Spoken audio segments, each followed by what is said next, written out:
رمضان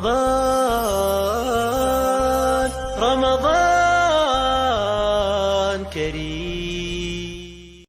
بسم الله الرحمن الرحيم. waxaan ummadda islaamka gaar ahaan ummadda Soomaaliyeed hambalyo ugu dirayaa ka gol ahaan golaha iskaashiga Soomaaliyeed urashada iyo bilashada bisha barakeysan ee Ramadaan.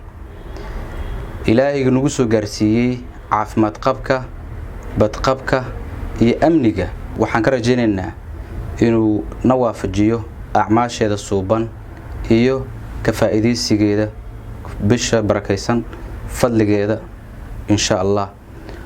waxaan fariin kale u dirayaa ummadda islaamka ah gaar ahaan ummadda Soomaaliyeed inay is caawiyaan, is cafiyaan. ramadaankiisa kalena uu Ilaahay nagu gaarsiiyo badqab iyo amni. dhammaan ummadda Soomaaliyeed waxaan kaloo ugu baaqayaa in wada jirka iyo iscafinta iyo isjacaylka iyo ixtiraamka dhammaan bulshada in aan aad u wada ilaalino isku soo dhaweeyo. waad mahadsantihiin.